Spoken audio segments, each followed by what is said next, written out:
Un, deux. Bon, et on va commencer. Mesdames, Messieurs, eh bien, bonjour.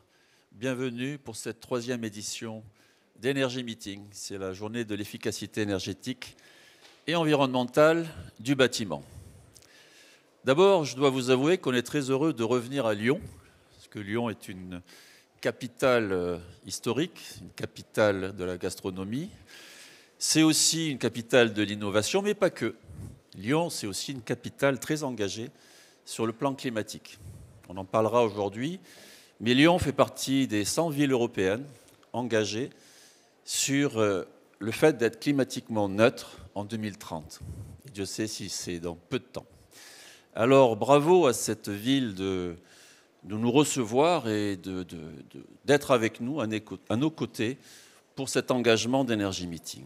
Energy Meeting, la thématique 2024, c'est construire et rénover, sobriété énergétique, efficacité énergétique et décarbonation. Tout ça est bien logique dans le bâtiment, on ne peut pas séparer l'un de l'autre.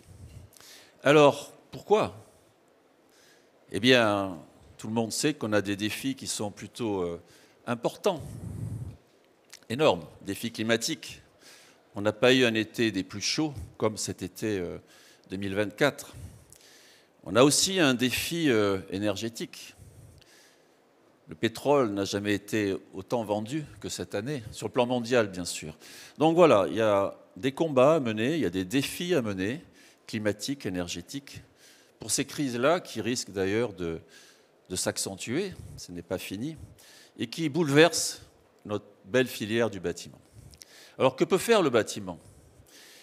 Alors, déjà faire sa part. Vous avez vu un petit oiseau quelque part, qui est ce colibri, qui veut éteindre un incendie avec une goutte d'eau. Eh bien, si chacun apporte sa goutte d'eau, peut-être qu'on va arriver à éteindre ces gigantesques incendies. C'est la légende du colibri. Et puis se rénover, refaire du neuf dans les mentalités. Il s'agit de bâtir les choses différemment, de faire avec l'existant, de faire avec l'économie circulaire, les circuits courts, les biosourcés.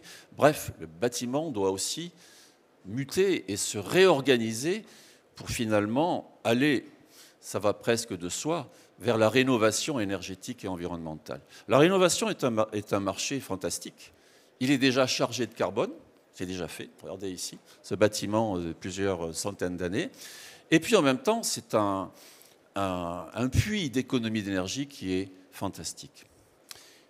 Alors, encore bienvenue, et puis vous allez avoir 100 conférenciers, pas des moindres, conférenciers parisiens, des conférenciers surtout locaux, qui vont vous montrer ce qu'ils savent faire, mais surtout au travers de décryptage, certes, mais surtout au travers de retour d'expérience. C'est un peu notre ADN à Energy Meeting de parler de ce qui existe déjà, de ce qui a été déjà fait, sobre, efficace, décarboné. Donc prenez du plaisir à échanger, à vous enrichir de savoir, mais surtout d'actes. Alors félicitations, j'en terminerai là-dessus, à vous. Vous êtes 2000 inscrits. J'oserais dire, parce que voilà, c'est un peu notre marotte, 2000 petits colibris, mais en tout cas 2000 personnes engagés certainement, qui vous avez pris de votre temps pour venir aujourd'hui. Alors, bravo à vous.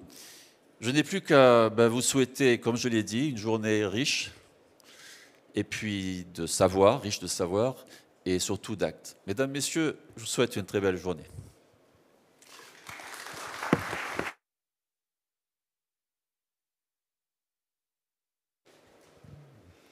Merci, bonjour à tous. Donc merci Philippe pour cette introduction. Donc moi je suis Marie Sorier-Hao, je suis déléguée générale du cluster éco-bâtiment, qui est un cluster régional ici en Auvergne-Rhône-Alpes. D'ailleurs j'en profite juste pour vous dire, il y a le village de l'éco-bâtiment, donc vous pouvez faire le tour sur le haut de la Corbeille, où vous pouvez voir plusieurs de nos adhérents présents. J'ai le plaisir et l'honneur de présenter toute cette journée de plénière. Donc au-delà de passer le micro, j'ai aussi animé la table ronde et on a aussi bien sûr travaillé sur le contenu des différents retours d'expérience sur le programme avec les organisateurs de ce salon. Et donc vous dire qu'on va commencer directement. Alors à chaque fois, on va être assez Enfin, je vais faire aussi la maître du temps, donc j'hésiterai pas à vous dire quand les conférences sont un petit peu trop longues. C'est surtout pour laisser la place aussi aux questions-réponses. Donc à la fin de chaque intervention, quand on aura le temps, on prendra quelques questions-réponses. Donc on va d'abord commencer par un premier temps avant de faire une petite pause. Donc une première présentation sur la réhabilitation bas carbone et le réemploi d'un bâtiment qui est à Villeurbanne, donc dans la banlieue de Lyon. Et ensuite donc un deuxième retour d'expérience sur la rénovation en site occupé. Et ensuite, c'est un peu le temps fort de ce matin, donc une table ronde avec 5 intervenants de renom sur la rénovation performante et résiliente. Donc, on va commencer, on rentre dans le vif du sujet. Premier retour d'expérience, donc place à Bruno Dehan, donc, qui est directeur du bureau d'études de Sequoia Ingénierie et Environnement. Bon, puis pour la petite histoire, c'est l'ancien président du cluster. Et Bastien Giroux, qui est directeur de programme de Lazare Développement. Donc, je vous laisse une vingtaine de minutes.